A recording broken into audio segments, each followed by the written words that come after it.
El pecado, una palabra pequeña con implicaciones cósmicas. Su existencia ha intrigado a filósofos, teólogos y creyentes durante milenios. ¿Por qué existe el mal en un mundo creado por un Dios perfecto? Las respuestas a esta pregunta son tan variadas como fascinantes. Adentrémonos en las teorías más intrigantes sobre el origen del pecado, cada una ofreciendo una perspectiva única sobre este misterio ancestral. Imagina un universo donde cada acción está predeterminada, donde no existe la elección. ¿Sería realmente un lugar de bondad o simplemente una prisión dorada? La teoría del libre albedrío sugiere que el pecado existe como consecuencia directa de nuestra capacidad de elegir. Según esta teoría, Dios valoró tanto la libertad que estuvo dispuesto a correr el riesgo del pecado. ¿Pero por qué? Porque sin libre albedrío, el amor y la obediencia serían meras simulaciones, actos robóticos sin significado real. Pensemos en Adán y Eva en el jardín del Edén. El árbol del conocimiento del bien y del mal no era una trampa, sino un punto de decisión. Cada día nos enfrentamos a nuestros propios árboles prohibidos, oportunidades para elegir entre el bien y el mal. Esta teoría plantea preguntas fascinantes. ¿Es la libertad un regalo o una carga? ¿Vale la pena el riesgo del pecado por la posibilidad del amor verdadero? ¿Y si el pecado fuera una herramienta en las manos del Creador, un medio para probar y fortalecer a sus criaturas? Esta teoría sugiere que Dios permite el pecado y la tentación como una prueba de fe y carácter. Consideremos la historia de Job, un hombre justo sometido a pruebas inimaginables. Su sufrimiento no fue un castigo, sino una oportunidad para demostrar la profundidad de su fe. Del mismo modo, las tentaciones que enfrentamos podrían ser vistas como pruebas divinas, oportunidades para fortalecer nuestra resolución moral. Pero esta teoría plantea preguntas inquietantes. ¿Es ético someter a las criaturas a tal sufrimiento? ¿No conoce Dios ya el resultado? Quizás la prueba no es para el beneficio de Dios, sino para nuestro propio crecimiento y autodescubrimiento. Imagina un mundo de eterna luz, sin sombras ni oscuridad. ¿Cómo apreciaríamos realmente la luz sin conocer su ausencia? La teoría del contraste necesario propone que el pecado existe para proporcionar un telón de fondo contra el cual la bondad y la santidad de Dios puedan brillar más intensamente. Esta teoría nos invita a ver el gran tapiz de la existencia, donde los hilos oscuros del pecado realzan la belleza de los hilos dorados de la gracia divina. Sin el pecado, argumenta esta teoría, no podríamos apreciar plenamente la profundidad del amor y la misericordia de Dios. Pensemos en la parábola del Hijo Pródigo. La alegría del Padre en el retorno del Hijo se magnifica por la profundidad de la caída del Hijo. ¿Podríamos realmente entender el perdón sin primero conocer la transgresión? Esta perspectiva nos desafía. ¿Es posible que incluso el mal juegue un papel en el gran plan divino? ¿Puede la oscuridad servir a un propósito mayor? ¿Y si el pecado no fuera solo un problema humano, sino parte de un conflicto cósmico que abarca toda la creación? La teoría de la rebelión cósmica plantea que el pecado se originó mucho antes de la caída de Adán y Eva, con la rebelión de Lucifer en los reinos celestiales. Esta teoría pinta un cuadro dramático, un ángel, el más hermoso y poderoso, consumido por el orgullo y la ambición. Su rebelión contra Dios desencadena una guerra espiritual que se extiende hasta nuestro mundo.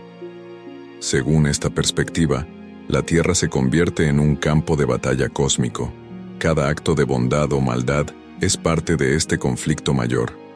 Los seres humanos no son meros espectadores, sino participantes activos en esta guerra espiritual.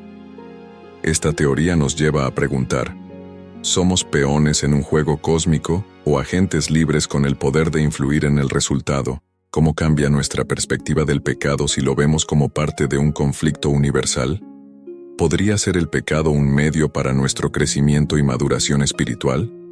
Esta teoría sugiere que Dios permite el pecado como una oportunidad para que crezcamos en sabiduría, compasión y dependencia de Él. Pensemos en Pedro, el apóstol. Su negación de Cristo fue un momento de profunda caída, pero también se convirtió en el catalizador de un crecimiento espiritual transformador. A través de su fracaso, Pedro aprendió la humildad, la compasión y la dependencia total de la gracia de Dios. Esta teoría nos invita a ver nuestras luchas contra el pecado no como derrotas, sino como oportunidades de crecimiento. Cada tentación superada, cada arrepentimiento sincero, nos acerca más a la madurez espiritual. Pero esto plantea preguntas desafiantes. ¿Es necesario el sufrimiento para el crecimiento? ¿No había una manera menos dolorosa de alcanzar la madurez espiritual? ¿Y si el pecado, en toda su oscuridad, fuera en última instancia un medio para la mayor revelación de la gloria de Dios? Esta teoría sugiere que Dios permite el pecado porque, a través de su respuesta al pecado, sus atributos se muestran más plenamente. Consideremos la cruz de Cristo. En el acto más oscuro de la historia humana, vemos la manifestación más brillante del amor, la justicia y la misericordia de Dios. Sin el pecado, argumenta esta teoría, no habríamos conocido la profundidad del amor sacrificial de Dios. Esta perspectiva nos desafía a ver más allá de nuestras circunstancias inmediatas, a un propósito cósmico mayor. Sugiere que incluso nuestras luchas y caídas pueden servir a un propósito divino más grande de lo que podemos imaginar.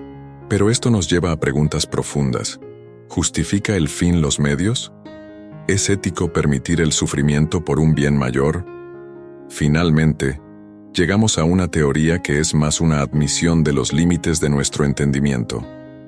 La teoría del misterio divino sugiere que la razón completa de la existencia del pecado puede estar más allá de nuestra capacidad de comprensión. Esta teoría nos recuerda las palabras de Isaías. Porque mis pensamientos no son vuestros pensamientos, ni vuestros caminos mis caminos, dijo Jehová.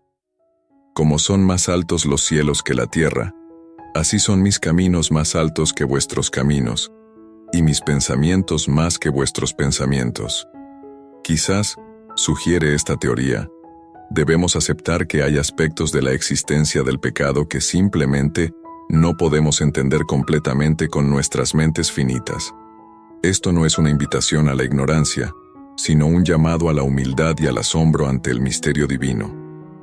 Esta perspectiva nos desafía. ¿Podemos encontrar paz en el misterio? ¿Cómo vivimos con preguntas que no tienen respuestas claras? Al final de nuestro viaje a través de estas teorías, nos encontramos no con una respuesta definitiva, sino con un misterio más profundo y rico. Cada teoría ilumina un aspecto diferente de la compleja realidad del pecado y su lugar en el plan divino. Quizás la verdad sea una combinación de estas perspectivas, o tal vez sea algo que aún no hemos concebido. Lo que es cierto es que la pregunta del origen del pecado sigue siendo una de las más profundas y desafiantes de la existencia humana.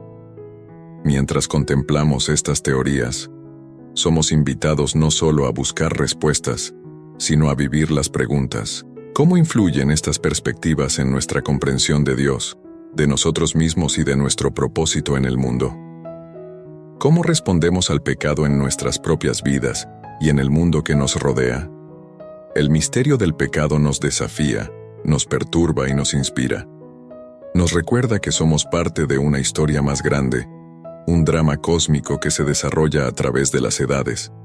Y en este gran relato, cada uno de nosotros tiene un papel que desempeñar.